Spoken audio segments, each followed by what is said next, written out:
Welcome. This is 30 Minutes of Truth for Life with Pastor Poole, pastor of the Bethesda Baptist Church located in Muskegon, Michigan. Join Bethesda each week on this station as we meet the challenge of change through Truth for Life. And now, Pastor Poole.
It's the third chapter of Ephesians.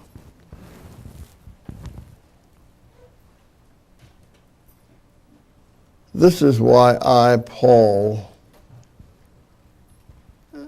am in jail for Christ, having taken up the cause of you outsiders, so-called. I take it that you're familiar with the part I was given in God's plan for including everybody. I got the inside story on this from God Himself. As I just wrote you in brief. As you read over what I have written to you, you'll be able to see for yourselves into the mystery of Christ. None of our ancestors understood this. Only in our time has it been made clear by God's Spirit through the holy apostles and prophets of this new order.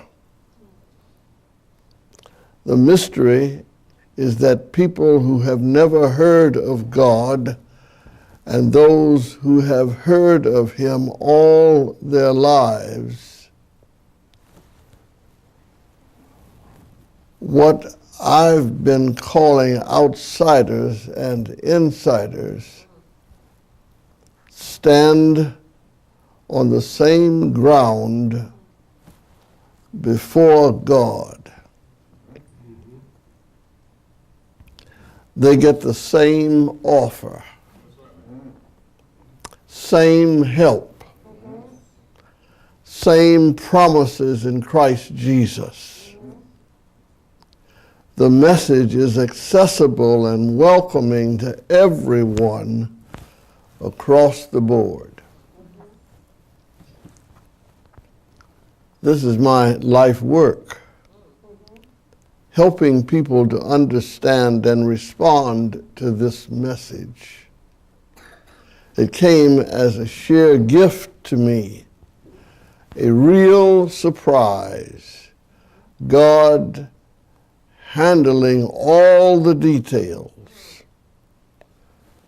When it came to presenting the message to the people who had no background in God's way, I was the least qualified of any of the available Christians.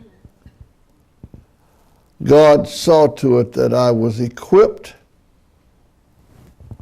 but you can be sure that it had nothing to do with my natural abilities. And so here I am.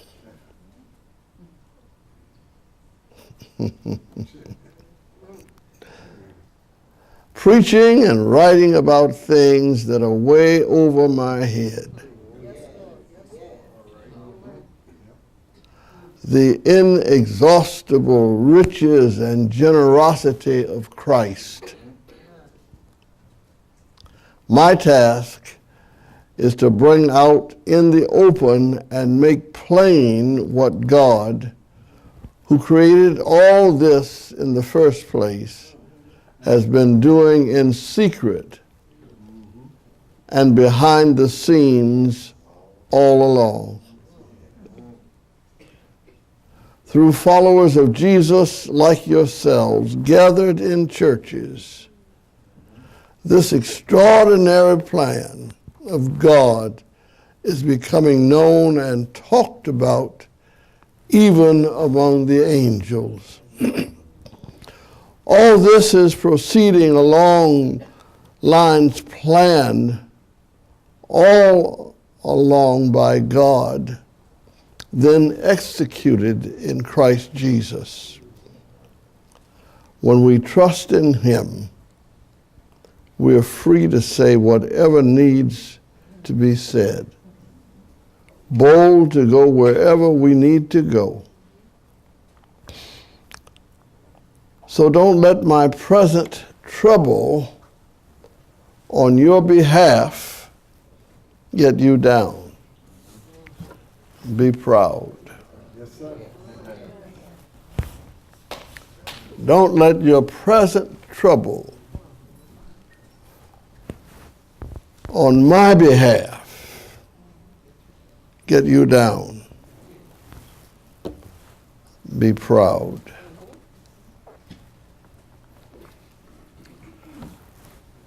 I wonder if you woke up with a purpose today.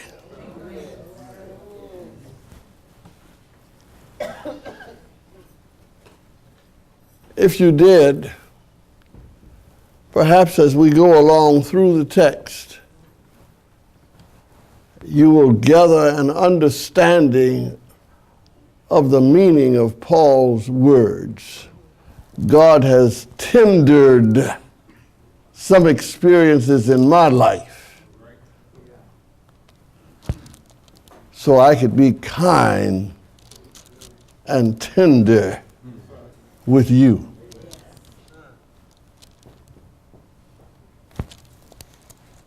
This is not my word. This is His word.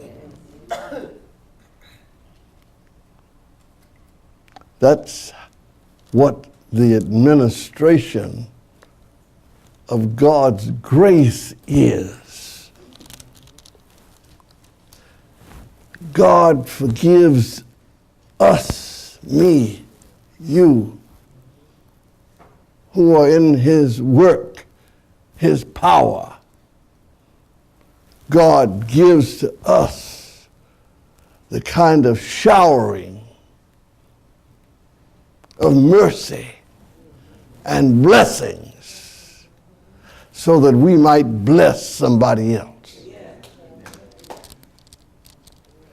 And it is evident from what Paul says here that while he was in the prison, he gave thought to all the things that were happening to him. For he was not there on a holiday,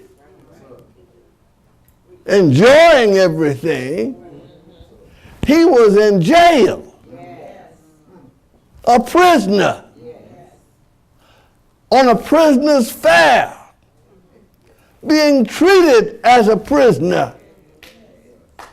He was there, not able to make his own decision. He was there trapped by others because of what he represented and who he was.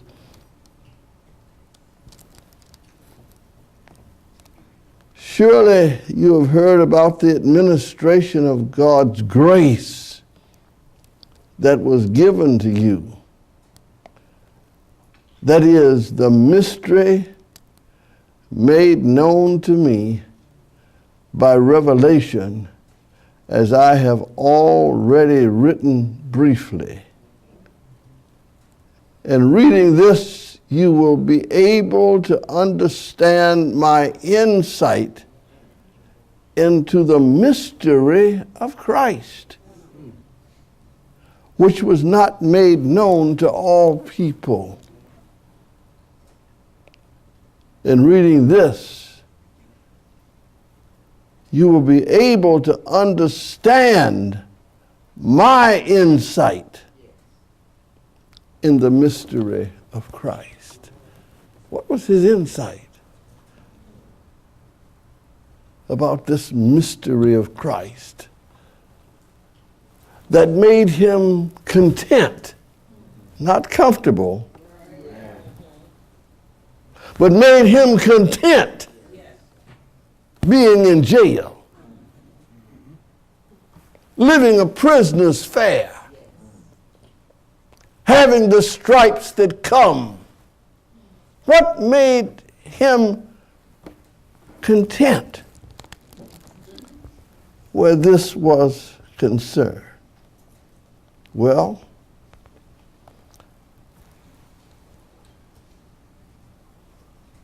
he understood, came to understand the mystery of Christ and reckon its importance. Christ was whom he fought. Christ was who he riled against. Christ was whom he cursed. Christ was who he wanted to destroy. Christ was whom he wanted everybody else to see as not worthy of his leading or his teaching. Christ was all of these things in Paul's mind.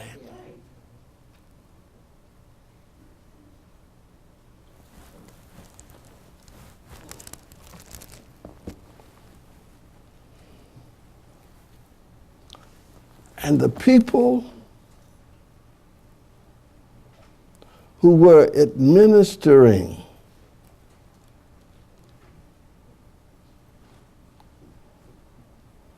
the hurt, the trouble,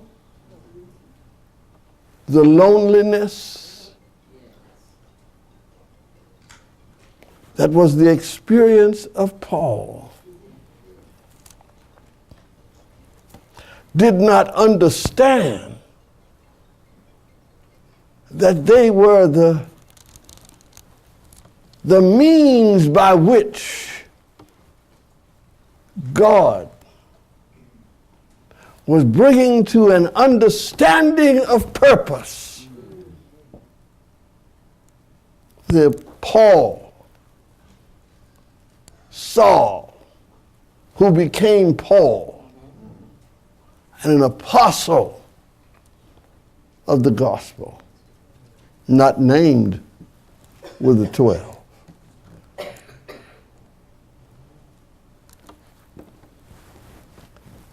And so that's why I ask you at the outset Do you have a purpose? Because Paul understands his purpose not through the joys. Paul comes to understand his purpose not by the salving of people. Paul comes to understand his purpose not by successes, not by great hordes of people cheering and making him have a sense of friendship. Paul came to know his purpose by suffering.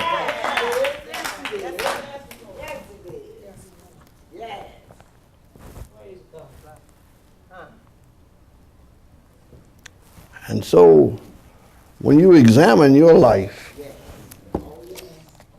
and you examine your days,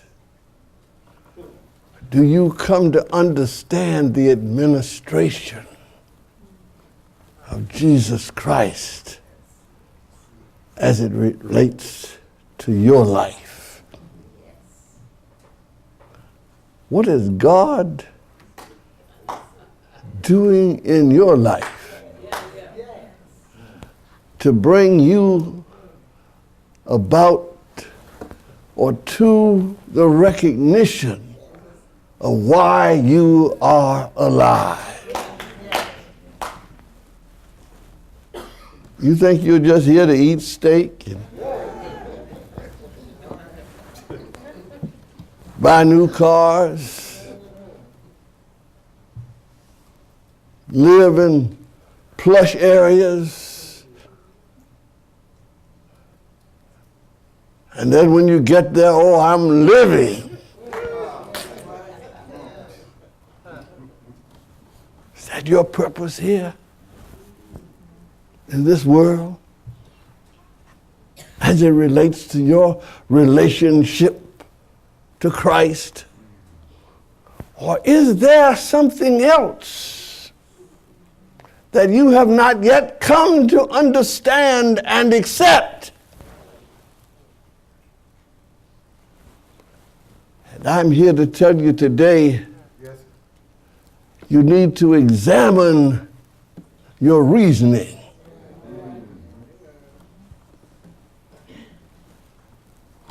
For sometimes we reason by the mercies that we have that we are the great I am.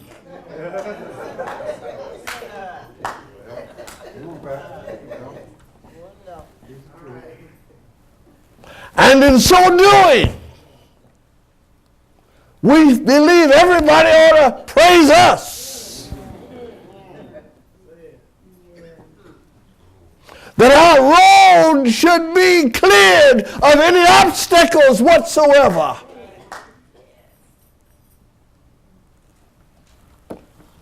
That we should be God's little princes and princesses, getting what we want with a few tears and a few act likes on the seventh day of the week.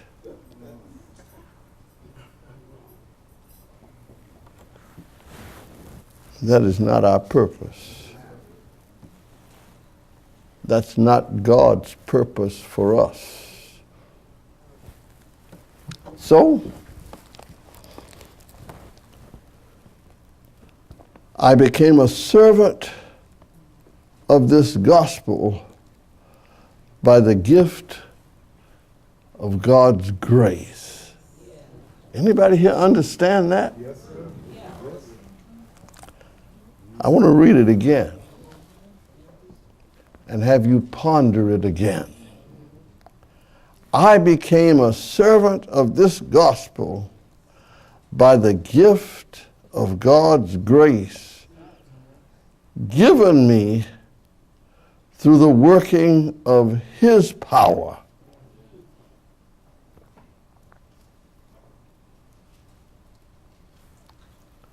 And this is important to understand.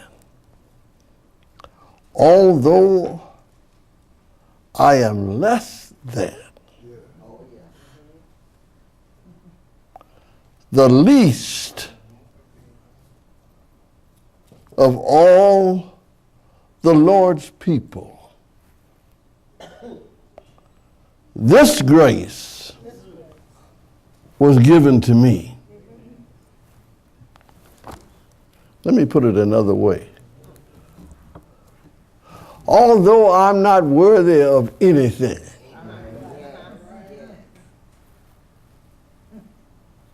I haven't earned 1 minute.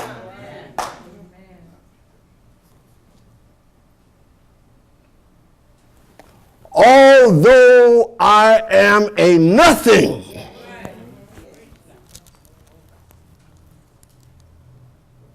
when I look at the gospel of Jesus Christ, when I look at its administration, meaning that there was one who loved me to death.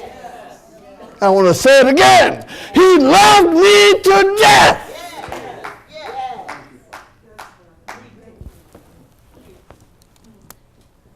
He loved me so much that he gave up his life in order that I might have one.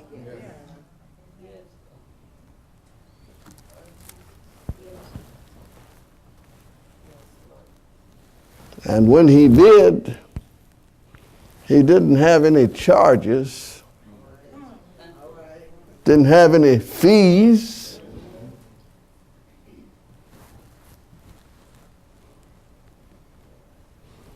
He fixed it. Well, all I had to do was use my tongue and my breath and tell it.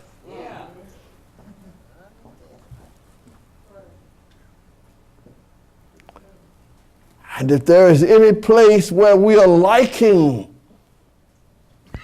LACKING,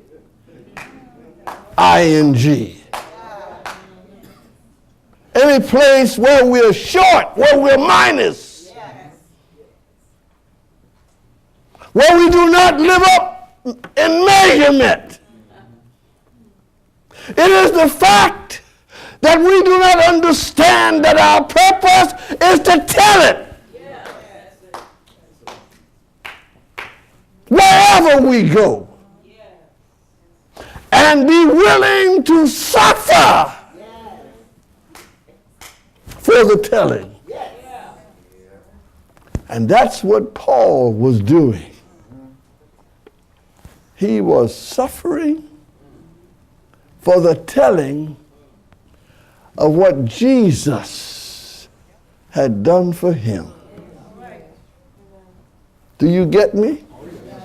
What's the word we use? Do you feel me?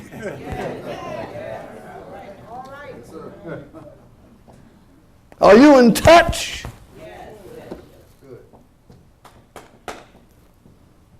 Can you recognize where you are?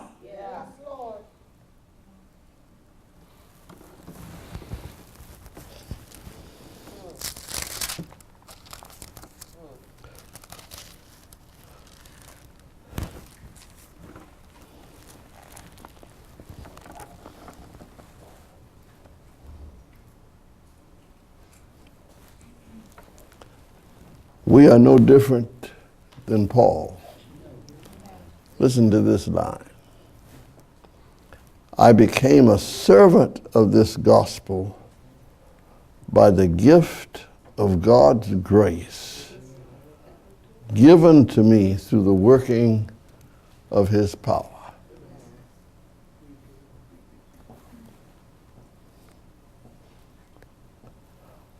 Although I am less than the least of all of the Lord's people,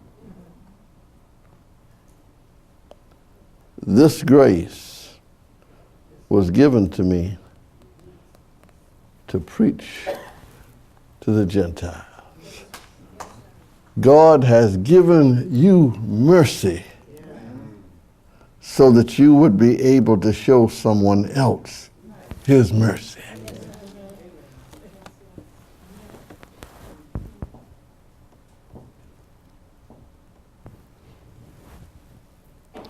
God has let you know that he will lift you up in your suffering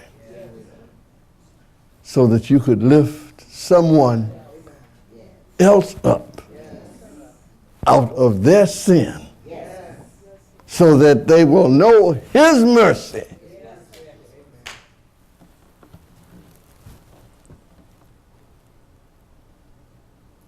and will not suffer. And that's why the sermon title today is Blessed Be the Tie Which Binds. We used to sing it as a closing hymn years ago. You don't hear it too much, but there's a truth in it that we ought to renew, that we ought to understand again. That we're all tied together by the grace of God. Yes, sir.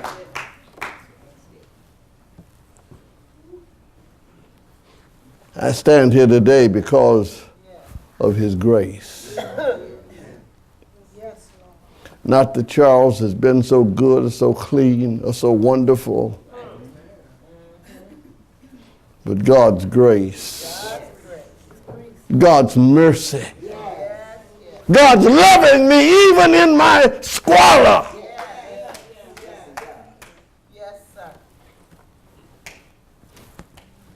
So this year your purpose ought to be, blessed be the tie which binds.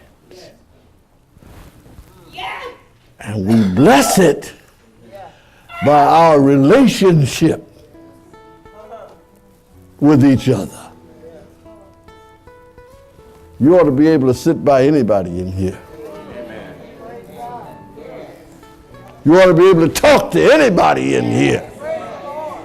You ought to love everybody in here.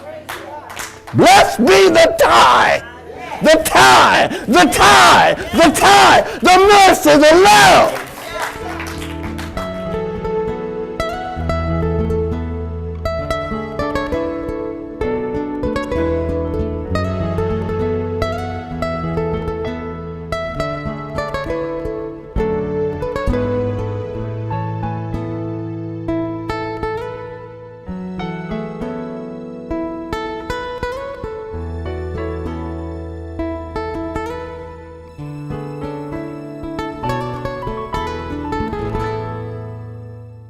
Count on Malone Media Productions for all your professional video needs. Services include sports filming and editing, professional documentaries and presentations, promotional videos and infomercials, job fair and recruitment videos, video consultation and training, portrait videos for all your precious moments, church and business commercials, as well as 4-camera wedding and event filming. Contact Cottrell Malone of Malone Media Productions for a free promotional DVD and quote.